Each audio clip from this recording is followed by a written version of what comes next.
today their advantages are our disadvantages. You see, racism is not a simple matter of individual prejudice or pejorative words. It is a historically evolved system to maximize wealth and concentrate power onto a class of whites at the cruel disadvantage of the mass of blacks. Thus, this problem cannot be solved by the achievements or racial integration of individuals, because the problem is a grossly unjust power relationship between racial groups. That is why it is ridiculous for a white to call a black a racist. Blacks don't have enough power over whites to be racist, and whites have too much power over blacks not to be. So don't expect most whites to willingly mix their racial advantages with our disadvantages and redivide it all equally. Therefore, we must reconsider the goals and reevaluate the strategies of integration. While suffering racial discrimination in the military, we died to save European Jews in the 1940s, and South Koreans in the 50s, and Vietnamese in the 60s. Yet since then, all three have taken from our community to enrich their own.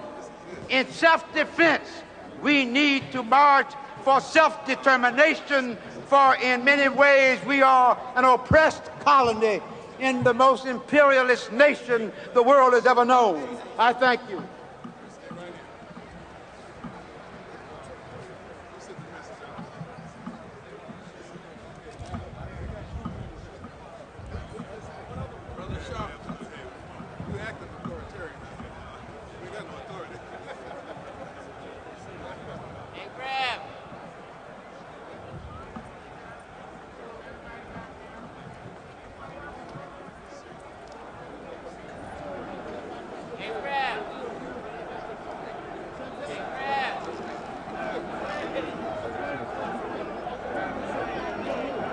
All right, my brothers, as you know, we are here with the sisters who are in support of this initiative.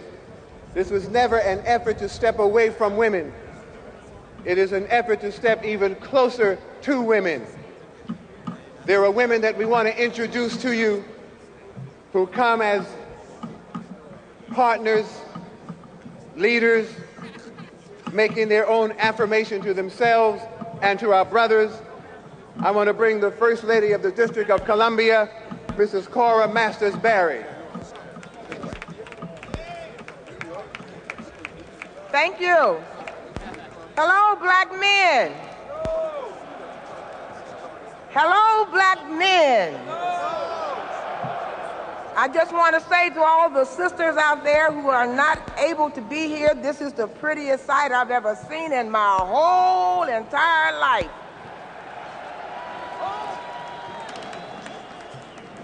I stand today before you honored and humbled, first and foremost as a child of the Creator. Of course, that's what we all are, despite our seemingly differences of color, religion, culture, and gender. And especially gender. I want to say to the sisters who could not join us in spirit and in prayer, get on board, because we're all on God's side, and these are our black men, and let's lift them up. I also want to say to you that I stand before you as the mother of two brilliant, beautiful, strong, moral, and committed young women, Lalanya and Tamra. But my presence here today is because I am the First Lady of the District of Columbia. That is why I was asked to be here. And when I was asked to be here, I meditated on exactly what that meant. Was I representing just black women, because a million, and as I've just heard recently, almost 2 million black men stand here today. And I decided, no, I represent all the women, because when people are successful, the nation is successful.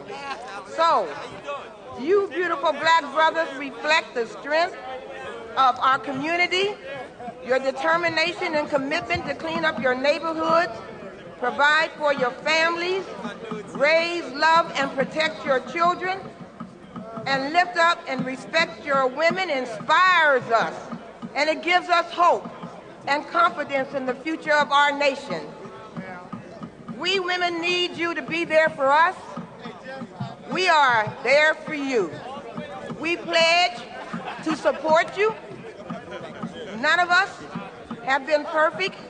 All of us have fallen short in the eyes and the glory of the Lord. But God's grace is sufficient for the redemption and the restoration of our relationships with the Creator and with each other as men and women and with our community. Black men, you are our rock. We will never discard you like a useless pebble. We will never give up on you. We will continue to hold you dear to us like the precious diamonds that you are. Therefore today, on behalf of all my sisters, I say we salute you. We're proud of you. We love you. We are depending on you because you are the foundations of our families. And we know by the grace of God, we will all be successful. As the great poet Sterling Brown once said, strong men keep on a-coming. Strong black men keep on a-coming. Strong black men just keep on a-coming. We love you.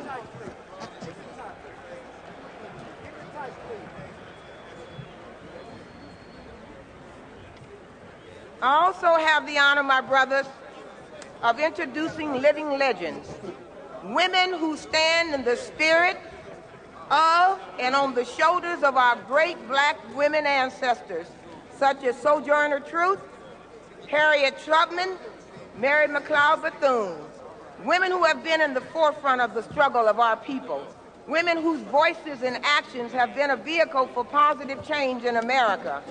These women's shoulders are the ones that our young black sisters will be standing on as they look for inspiration, guidance, wisdom, and symbols of courage. Brothers, I present to you your elders, your sisters, your aunts, such in the person of Dr. Betty Shabazz, the widow of Malcolm X, Sister Tynetta Muhammad, the wife of the Honorable Elijah Muhammad, Sister Rosa Parks, the mother of the Civil Rights Movement, Dr. Dorothy Height, President and CEO of the National Council of Negro Women, and our own great black poet, Dr. Maya Angelou. Thank you. Please receive them with love.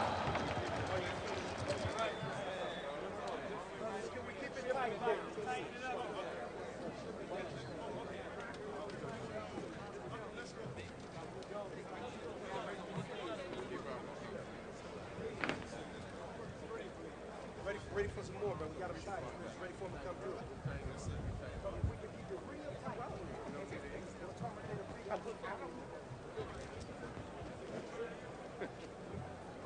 We're ready. I want you to greet this sister with love, widow of El Haj Malik Shabazz, Dr. Betty Shabazz.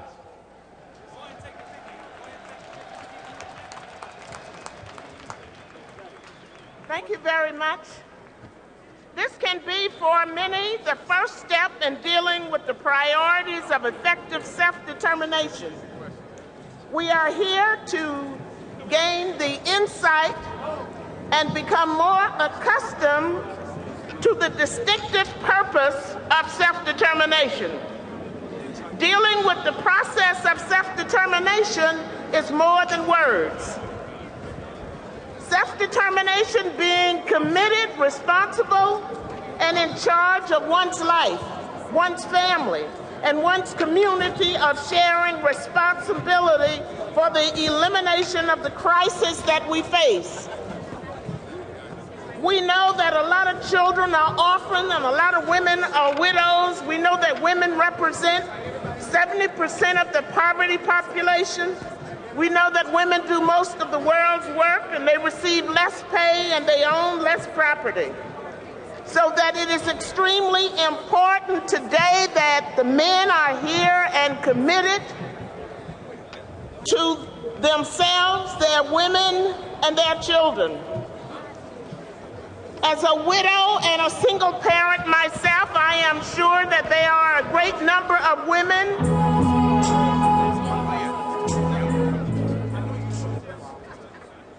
Well, thanks for the music.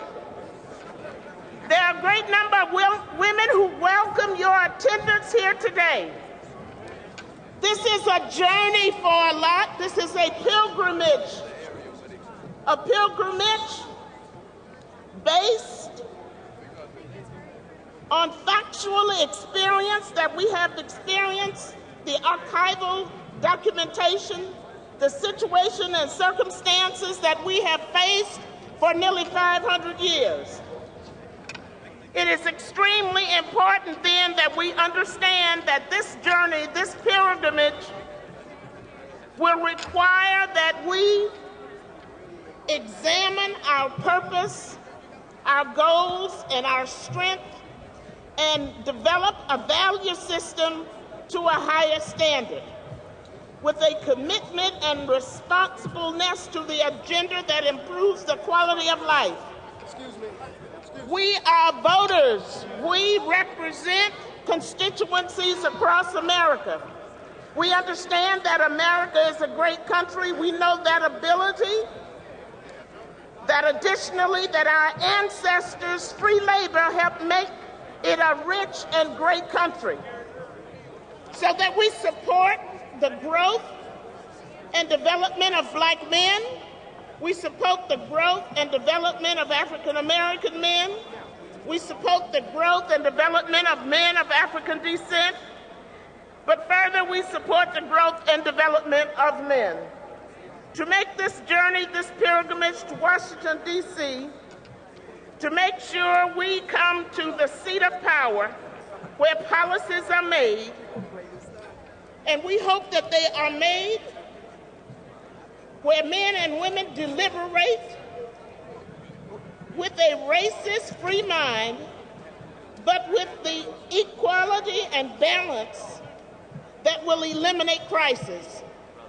We encourage you to deliberate and understand that justice, equality, and freedom must be the hierarchical goal for all.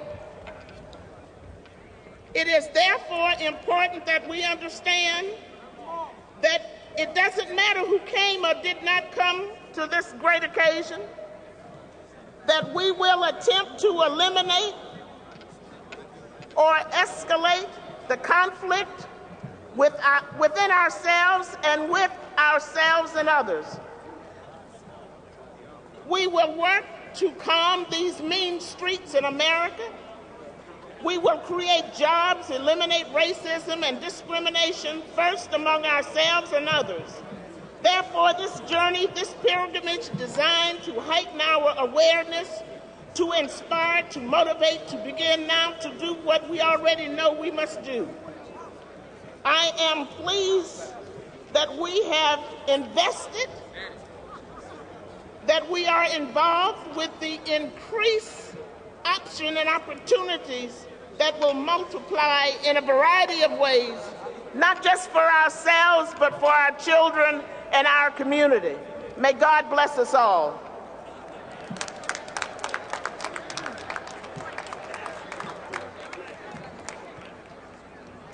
May I greet you, my beloved brothers, with the greetings of peace, of Assalamu alaikum.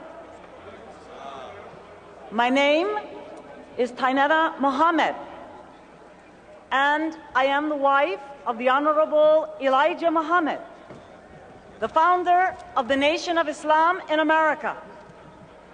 I have waited for this day all my life to see our brothers, our uncles, our husbands, our friends come together as a family and take the responsibility of repairing our home life, our social order, and our community and our nation. We have come to a most momentous and historical period in our history. We have come to the fulfillment of a great prophecy in which Almighty God, Allah, His Spirit, has moved among the people to bring you here in this central place in Washington, D.C., that no longer will there ever be a slave and slave master mentality. We have come to the day of truth, the day of decision. This call is being made to all nations, to all peoples, races, and governments of the world, being called to a day of reconciliation, a day of atonement, and a holy day. This event corresponds to the Jewish tradition of Yom Kippur, which also represents the blowing of the trumpets of judgment. Viewed properly, this is an opportunity for all citizens of America, black or white, to take this opportunity to rid themselves of the evil, vices, and crimes that we have committed, first to ourselves, to our families, and to each other.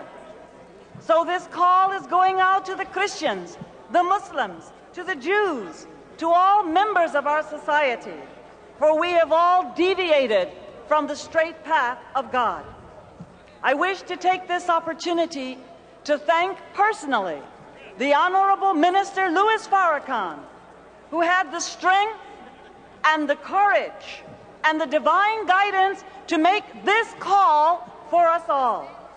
This setting here in the capital of Washington, D.C., may be likened to the site of the pilgrimage at the holy city of Mecca, where the call went out from Almighty God, gathering the people from many remote paths and many different walks of life. So this call is to the sons and the daughters of Africa, that we should rejoice this day. This call is to the Native American and tribes of indigenous people, that we should rejoice this day. Let the Mexican and the Chicano and the people de la raza be happy, for we are fulfilling the prophecies that we are joining together as family once again. And in closing, I want to remind us that we would not be here today if it was not for the voice of Elijah crying in the wilderness, fulfilling the unification of the family from America all the way across the Atlantic to our brothers and sisters in Africa and in Asia.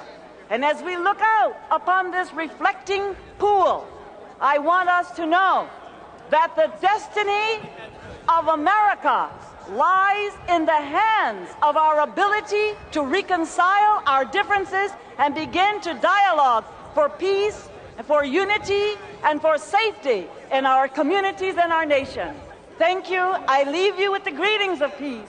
I love you, and may God bless this holy day to be written in the history of this nation forever. Salam alaikum.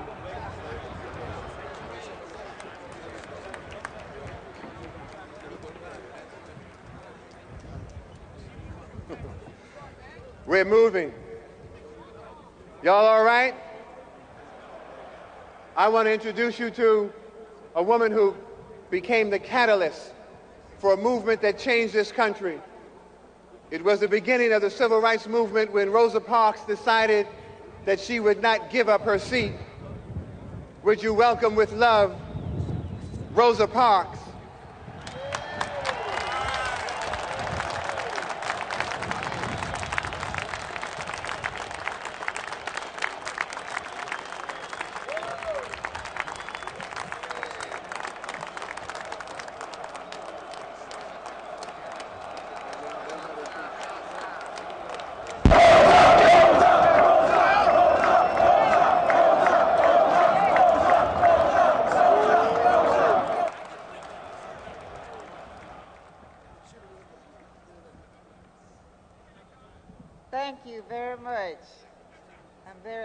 be here. I honor my late husband, Raymond Parks, other freedom fighters, men of goodwill who could not be here. I'm also honored that young men respect me and have invited me as an elder. Raymond, or Parks as I called him, was an activist in the Scottsboro Boys case, voter registration, and a role model for youth. As a self-taught businessman, he provided for his family, and he loved and respected me. Parks would have stood proud and tall to see so many of our men uniting for atonement and committing their lives to a better future for themselves, their families, and this country. Although criticism and controversy has been focused on in the media instead of benefits for the 1 million men assembling peacefully for spiritual food and direction, it is a success. I pray that my multiracial and international friends will view this gathering as an opportunity for all men, but primarily men of African heritage, to make changes in their lives for the better. I am proud of all groups of people who feel connected with me in any way, and I will always work for human rights for all people. However, as an African-American woman, I am proud, applaud, and support our men in this assemblage. I would like to have male students of the Pathway Freedom to join me here and wave their hands, but I don't think they're here right now. But thank you all young men of the Pathways to Freedom. Thank you, and God bless you all. Thank you.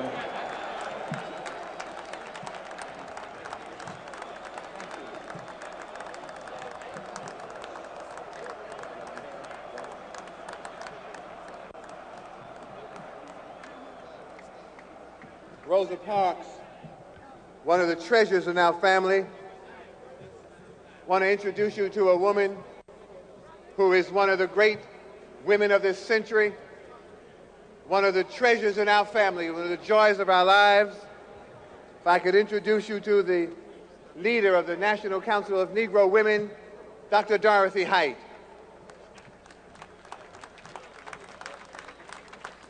Thank you. Good afternoon, brothers. I am here because you are here. I am glad that you are here because so much is said negative about the black family and about our black men. We know that 1 out of every 4 may be in the correctional system or may be in some kind of destructive pattern. But what is seldom said is that 3 out of 4 are not. 3 out of 4 are responsible parents, are good citizens, are carrying their responsibility. And I salute you because you are the demonstration that there are strong African-American men who are not only our leaders, but who are working in all of our communities. African-American women are women who seldom do what they want to do, but always do what they have to do. And I feel that we are part of a partnership that is strong when each of us honors the other. Thank you for coming today and saying that you will honor the contribution of women. Women, 3 of whom were there on the first ship from Africa, the slave ship that landed in 1619. And from that day till this, African-American women have stood by their families. We have been there when we have had to stand alone. We work always to avoid and to try to dispel any notion that teenage irresponsible parenting is a way of life. But we have to say that from that earliest day I do not know where the African-American family would be today without the contribution of African-American women. We have achieved in every field where women have achieved, and yet we are predominantly at the bottom of the economic ladder. I was here in 1963 for the March on Washington. I have to say that while it was a very inclusive march, and where it is a memorable experience that changed all of our lives and lifted our visions, that it was an occasion when not a single female voice was heard, except that of the beautiful singer Mahalia Jackson. But there was no speaker. Yet there was a feeling of righteous indignation, a joining hands of people of all races, all creeds, all colors, men and women, young and old, working together. But that spirit, that righteous indignation is not there today. We're in a very different climate. The scriptures say that there is a time for everything. And I think that we could say there is a time for us to feel the strength that we know there is in our African-American men. There's a time today for all of us to do all that we can to improve life for those who need it the most. The civil rights gains that we thought were ours somehow are proving more tentative.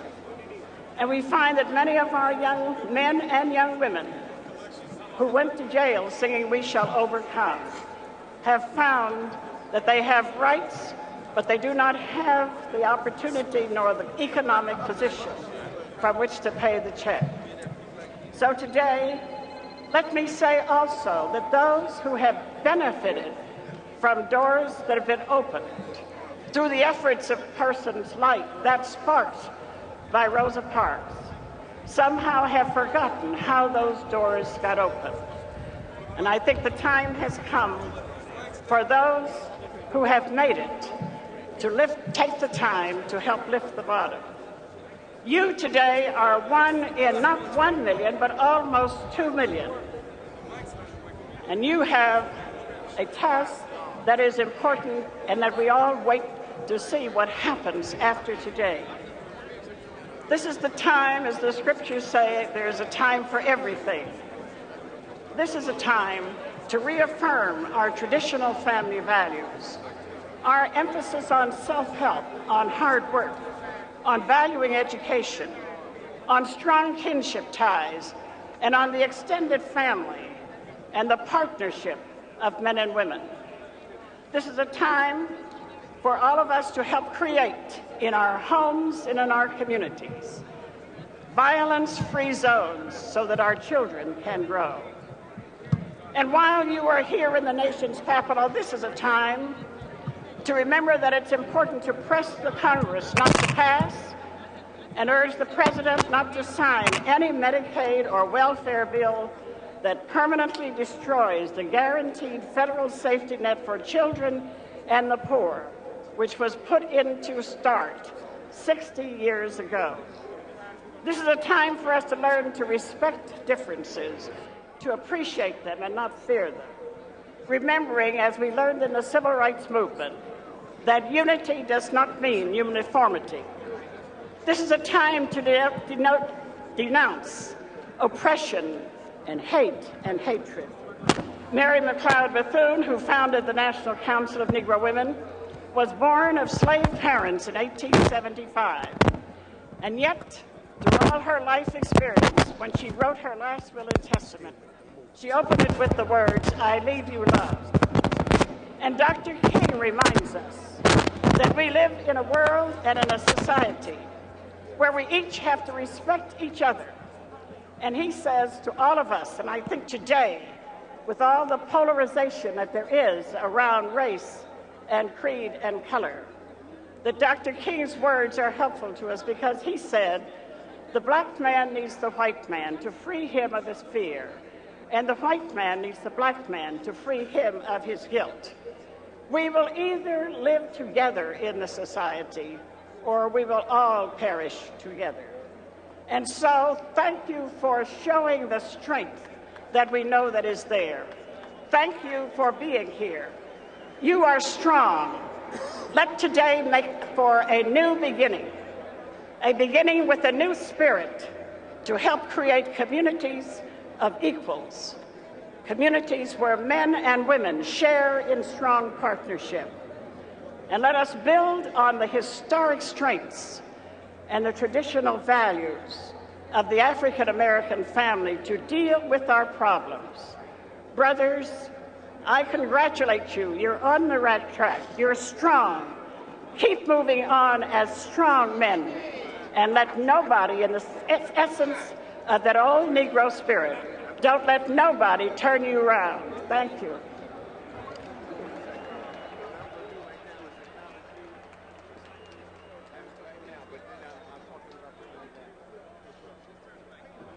Let me just, brothers, you have really been wonderful. You have been disciplined. Imhotep, this is brothers growing strong. I need you one more time to step back. There are too many people right up in the front, brothers in the back under that Delaware, Ohio sign. If y'all could start, just step back 2 steps so the people in front could also step back. Just need you to look for some room, step back. We're getting closer and closer to a brick wall that we cannot accommodate. So I need you to just step back. You have been wonderful. 1 million righteous black men standing in the nation's capital, sending a powerful and positive signal. I need you one more time, 2 steps back. Help us with this. I want to acknowledge members of Congress who are here with us from the 18th District in Texas, Congresswoman Sheila Jackson Lee, from Chicago, Illinois, Congresswoman Curtis Collins, right here. From Harlem, USA, Congressman Charles Rangel, and Congressman Charles Rangel from Chicago, Congressman Bobby Rush. Would you give them your love? Now, all right, now, brothers and sisters, I need you to just step back, be very quiet. We're going to bring to the microphone a sister, elder, who is dear to us all. Would you welcome Queen Mother Moore?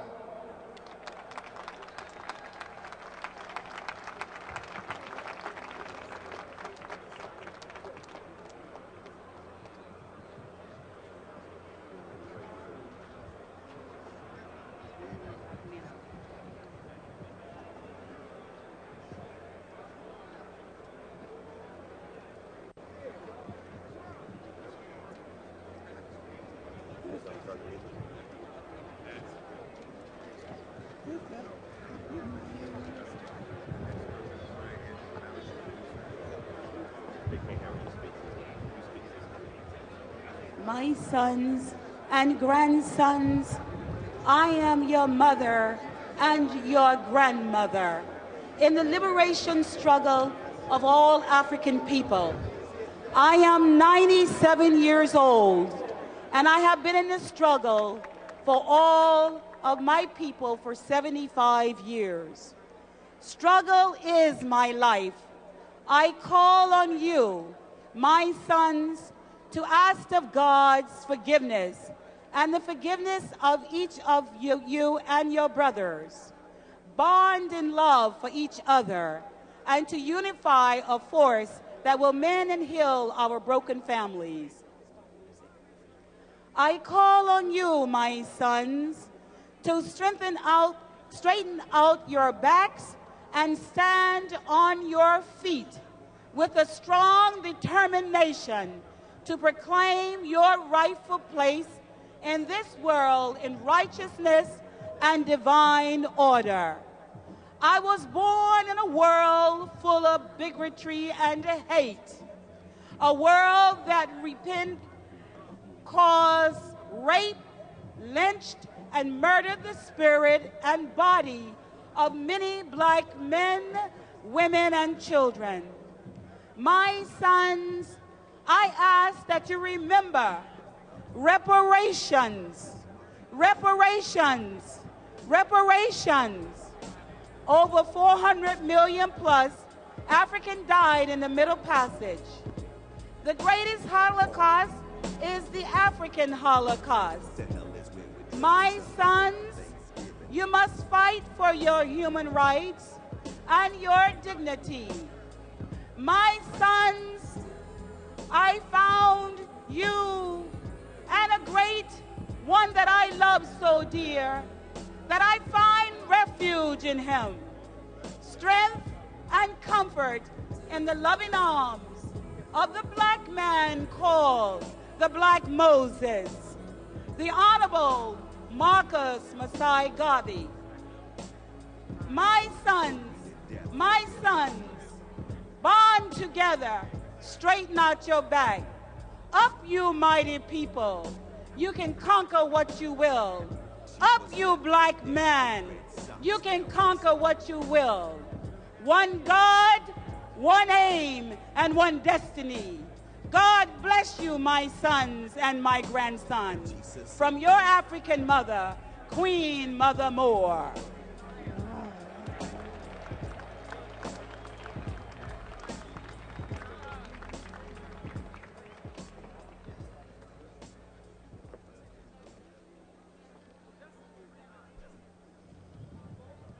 Let me introduce you to one of the finest poets of this or any other generation, a wonderful sister, Maya Angelou.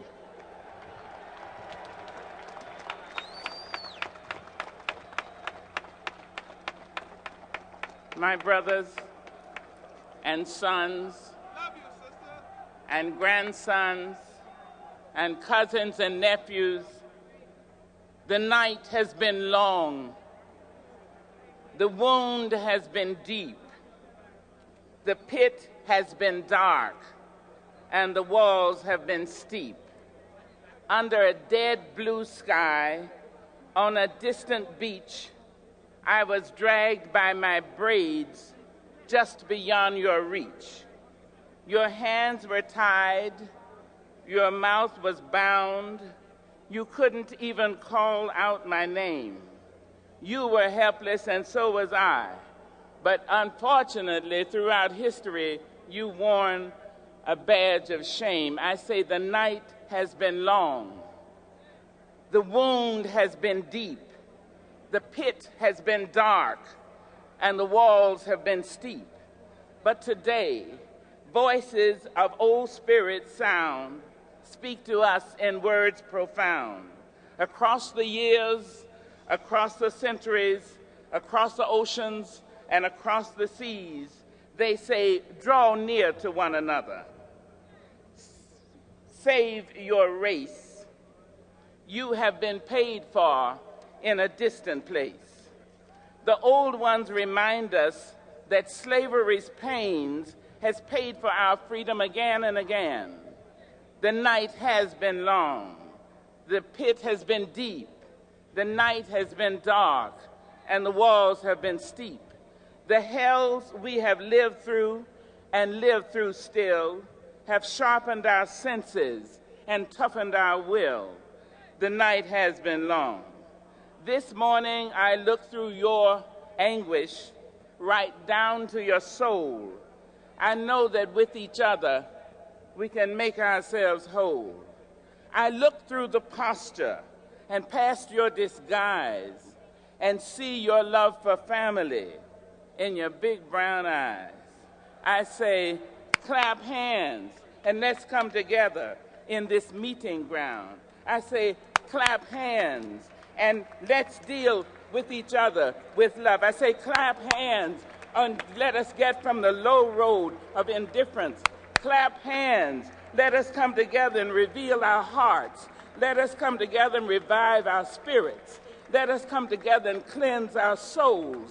Clap hands. Let's leave the preening and stop impostoring in our own history. Clap hands, call the spirits back from the ledge. Clap hands. Let us invite joy into our conversation, courtesy into our bedrooms, gentleness into our kitchens, care into our nurseries. The ancestors remind us, despite the history of pain, we are going on people who will rise again, and still we rise.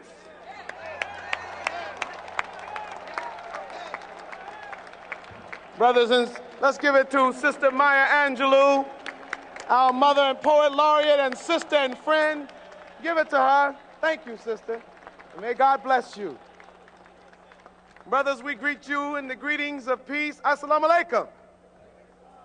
In the name of Allah, the Beneficent, the Merciful, the one God who is the author of all truth and the sender of all prophets. And it is in the name of that God, that truth, and those prophets that we greet you in numbers exceeding 1.5 million on the Mall of Washington, D.C., with the greetings of peace and brotherly fraternity of Assalamu alaikum.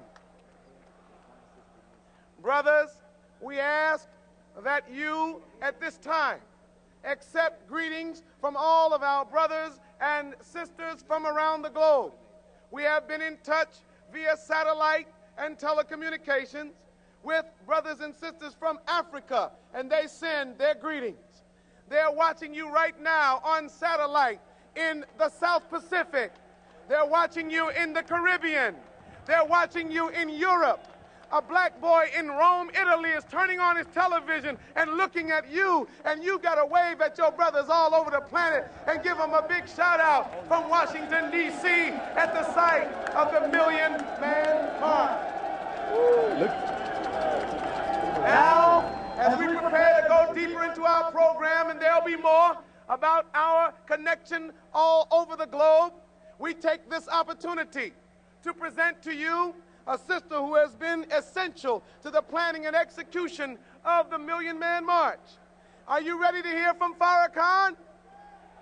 You'll hear from him in just a few moments, but first, let us bring to you our sister, Attorney Faye Williams. Let us bring her forward with an appreciative round of applause. Thank you. Good afternoon. On behalf of the Washington, D.C. Host Committee and all my beautiful black sisters throughout the world, I bring you greetings. We told you it was going to be awesome, but we were wrong. It is awesome plus. Good afternoon. You know, there's an African proverb which says, it is the women who hold up the sky. How did we do, my brothers, at the sky this afternoon? But I have the feeling that from this moment forward, it's going to be a whole lot easier to hold up the sky, because with our God and with you, our brothers, we're going to not only hold up the sky, but we're going to lift up the skies for all of our brothers and sisters for whom the sky has already fallen. And so that this afternoon will mean something, I want to remind you while you're here, the Honorable Louis Farrakhan called upon us to register and to vote, and we have 18 booths all around here this afternoon. If you're not already registered, make sure you do before you leave this afternoon. Throughout our history, we have been called strong black women. Today, I proudly join the strength of all my beautiful black sisters with your strength, my brothers, and together I already feel that we are a proud, strong, and beautiful black family. My sisters and I have waited for this day. We have cried for this day. We have hoped for this day. We have prayed for this day, and we have worked for this day. And we did not bow to any of our detractors because we knew that this was the right thing to do. And so here we are, together at last, my brothers and my sisters. What a blessing it is to see you through new eyes, because we see you in all of your magnificence. We see you in all of your masterfulness and all of your majesty here this afternoon. Oh, I remember Sister Rosa Parks, who said, "My feet may be tired, but my soul is rested. Our souls are rested, my brothers, because you have come to help us hold up the sky, and we're grateful for it."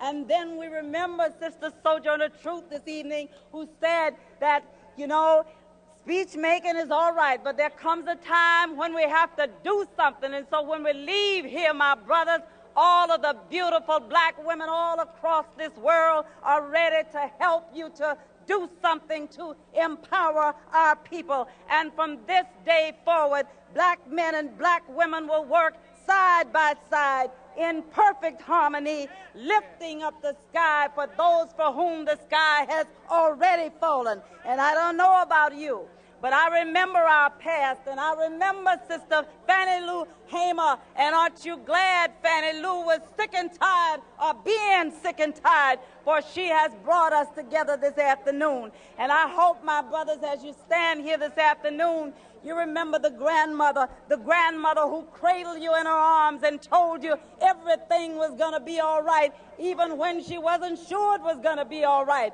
And I hope you remember your own mother who wiped away your tears and had to save it until after you went to sleep to cry her own tears for the pain she felt about the division of our people. Oh, I want you to remember the daughters who have always sat on your knee and who have looked up to you as that powerful man in her life and looked to you for guidance, my brothers. And I want you to know the granddaughter who looked to you for the power that you are going to be there to give to her forever hereafter.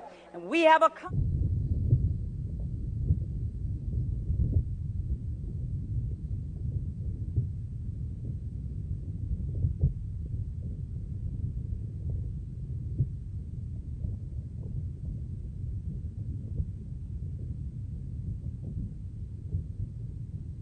Recognizing one another's real grievances is only the first step. We must all take responsibility for ourselves, our conduct, and our attitudes. America, we must clean our house of racism.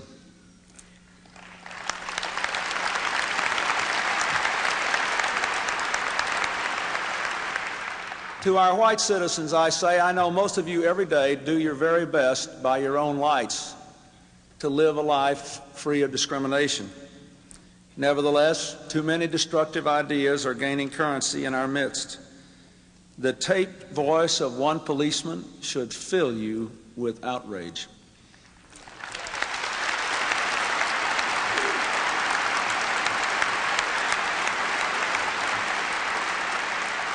And so I say we must clean the house of white America of racism. Americans who are in the white majority should be proud to stand up and be heard denouncing the sort of racist rhetoric we heard on that tape, so loudly and clearly denouncing it that our black fellow citizens can hear us. White racism may be black people's burden, but it's white people's problem. We must clean our house.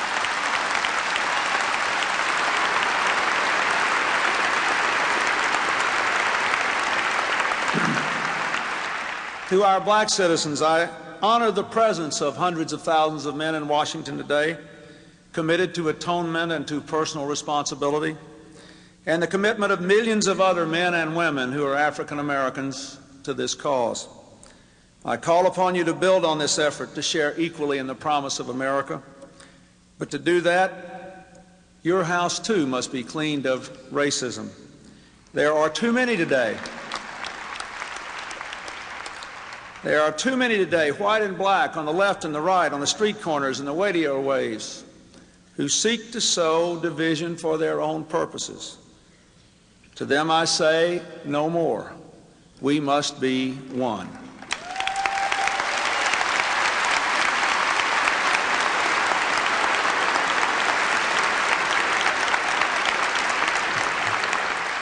Long before we were so diverse, our nation's motto was a pluribus unum. Out of many, we are one. We must be one as neighbors, as fellow citizens, not separate camps, but family, white, black, Latino, all of us, no matter how different, who share basic American values and are willing to live by them. When a child is gunned down on a street in the Bronx, no matter what our race, he is our American child. When a woman dies from a beating, no matter what our race or hers, she is our American sister.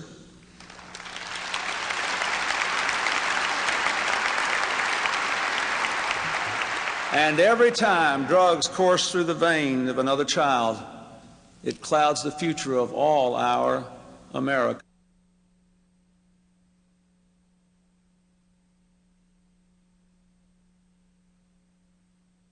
May dare to be different.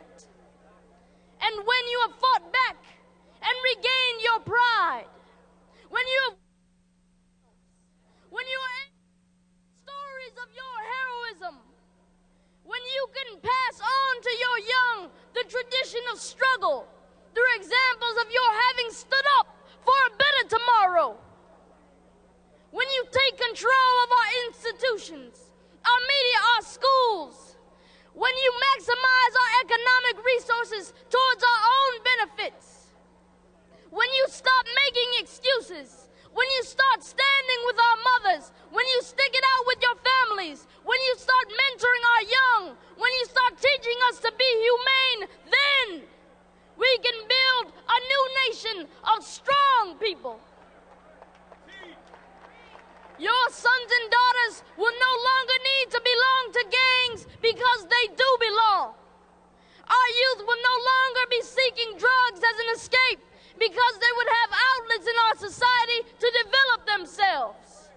When you start setting the conditions for our youth to fulfill their humanities, then we will not be in despair. We will be whole, complete, and hopeful.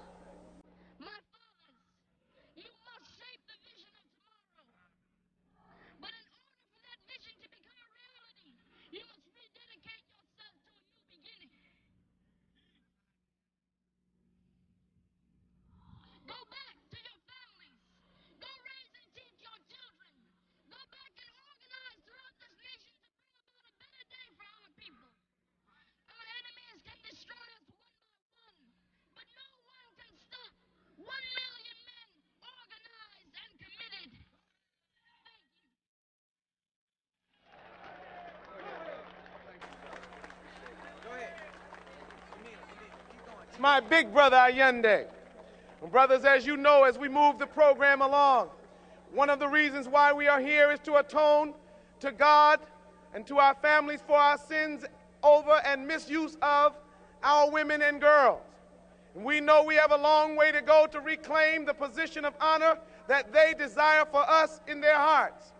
One of the examples of our sisters that we will fight with our life to defend and protect, a flowering young black woman who is growing to maturity, is with us today.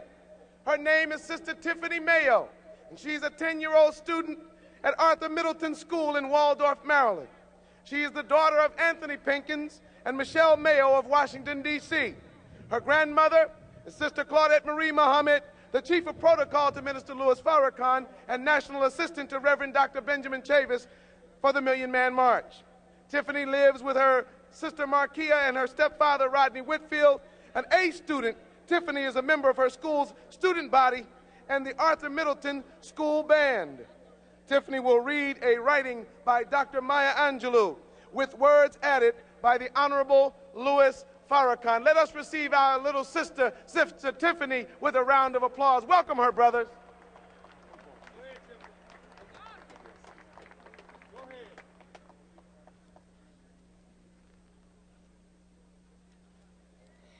Thank you, Minister Farrakhan, Reverend Chavis, and the conveners of the Million Man March.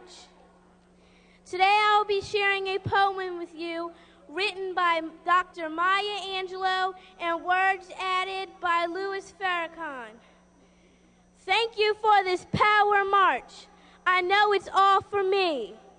I represent the black woman of the 21st century.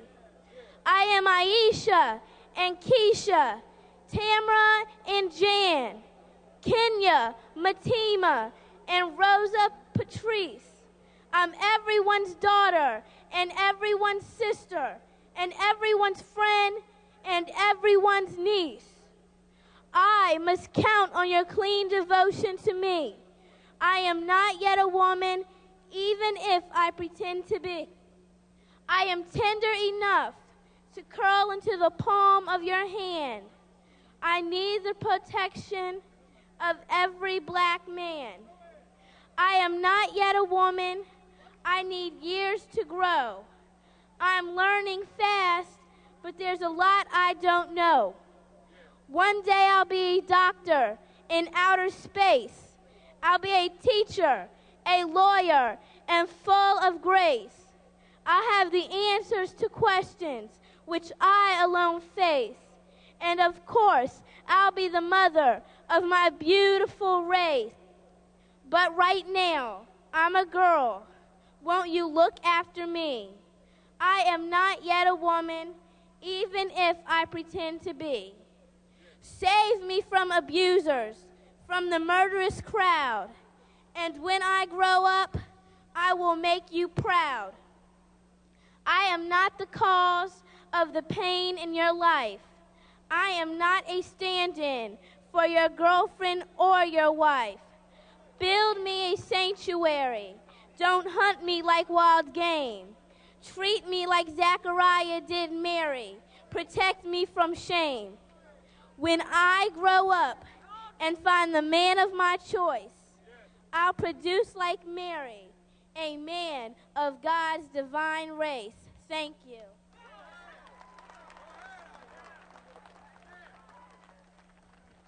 Give her a better hand than that, brothers. Let her feel your love, brother. That's tomorrow right there. And also in that way, we would like to bring from Jefferson Junior High in Washington, D.C., brothers Milton Boyd and brother Bashiri Wilson. Let's bring them on our future as we look at it today. Wake up, my father. Wake up, my father. Wake up. Get up, our fathers. Hear and feel our needs. An emergency alarm should go off in the minds and hearts. To all those who want to be called Daddy, I need your strength. To all those who want to be called Pops, I need your respect. To all those who want to be called Big Brother, I need your courage. To all those who want to be called Grandpa, I need your wisdom and legacy. To all those who want to be called Father, we need your discipline. We need your unconditional love to guide us through our future. Father. Hear me when I'm frustrated and filled with anger, Father. Feed me sources of hope and understanding. Hear me when I say yes to good grades. And no to the evil temptations of the world.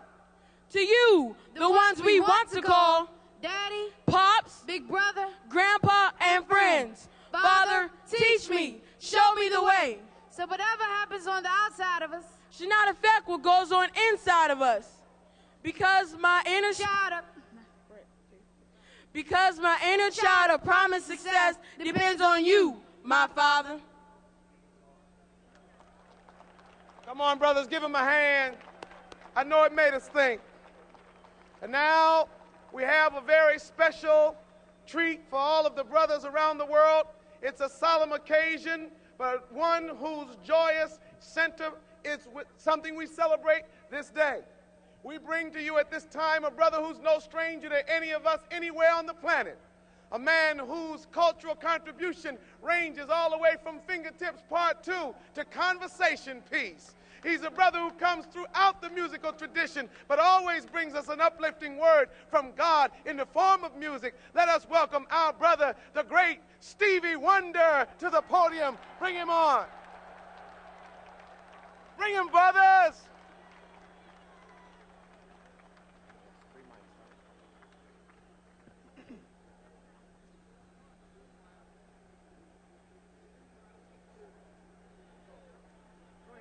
Greetings to all.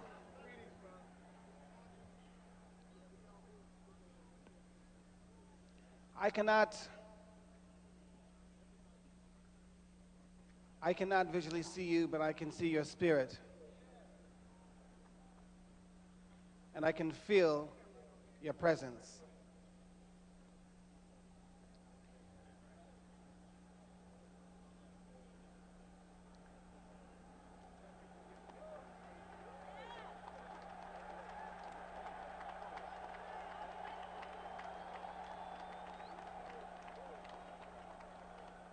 I'm here today to share just a few words.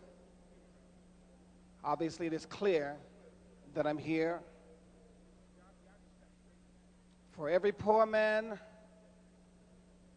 born in the ghetto,